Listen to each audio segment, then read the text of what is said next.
What's going on, guys? Jay back with you today, and today's video is not like every other video. Usually I have a topic, I want to talk about it, provide you with what I think or what's been going on or whatever the case may be. Well, if you guys didn't know, the NHL All-Star game was this weekend, the skills competition as well, and I watched majority of it. I kind of got bored after the 3-on-3, the two games. I didn't really watch the final, but let me just talk about something real quick, and you can probably already guess if you know who I am as a YouTuber. Now, if you guys didn't know, they did a different 3-on-3 format for this year's All-Star game. Why they did that, I do not know. But my input on it is it's a different idea. I kind of like that. They need to change up a little bit other than 5-on-5.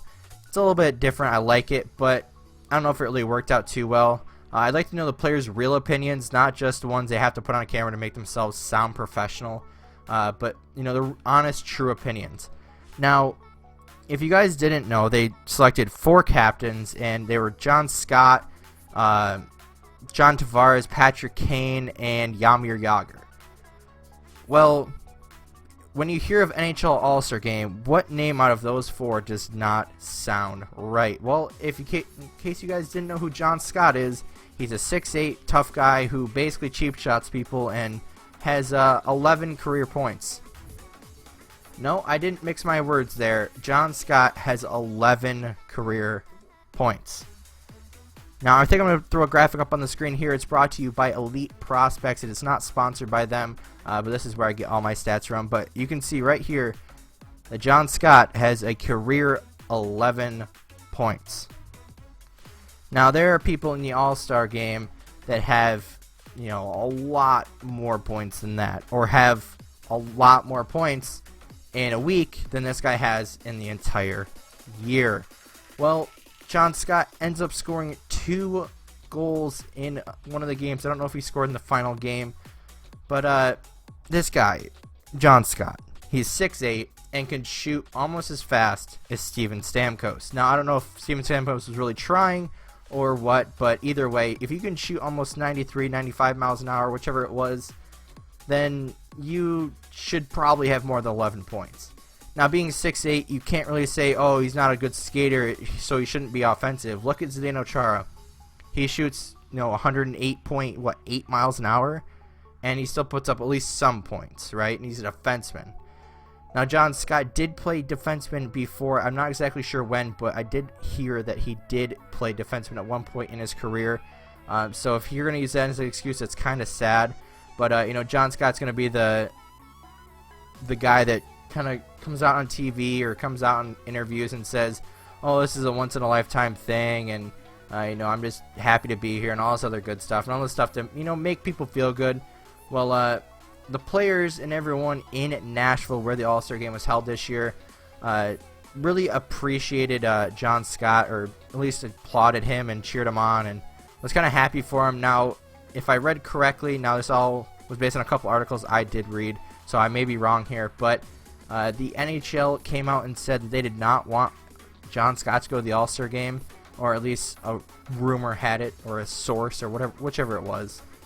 Now, John Scott is an enforcer. There's no question about that. Or a tough guy, goon, whatever you want to call him. And does he deserve to be in the All-Star Game, whether fan voted or not? No. Now, if you look at an All-Star in any sport, what do you see? You see the players that are, producing the best points, maybe not completely in the top, scoring race, but at least some of the guys are, second on their team, maybe third, but at least somewhere with some points.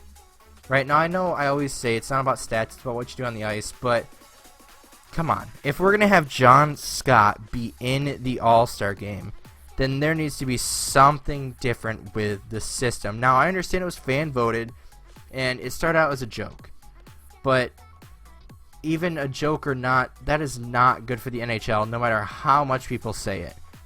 Now, if you're a big fan of John Scott, which I don't know why, but if you are, then I'm happy for you. I'm glad to have your favorite player in the All-Star Game, but he doesn't deserve to be there. Whether, he puts up 1 point a year or he puts up 100 points a year, I don't think he deserves to be there at all. It's not good for the game, and I just don't like him at all. Now, John Scott like I've said before, is a tough guy and basically nothing more. Now, everyone is friends with him. Everyone was cheering him on. But let's remember where he comes from. Does anybody remember all the cheap shots and fights and everything else he gets into? Does anybody remember that? Or was it just about this weekend and how much fan vote he got? Are we going to forget about all the cheap shots and everything else? All the games he's been suspended, all the fights he's been in, the amount of times he's hit your favorite players, your favorite team's players, any of them? Are we going to forget about that? But maybe that's just my opinion, guys. Obviously, everyone has their own opinion. That's just mine. So if you guys did enjoy it, please leave a like. Do not leave without leaving a like. Comment to what you guys think about John Scott and the whole All-Star situation, and subscribe for more. Anyway, guys, I'll see you later. I don't care if they're talking about us.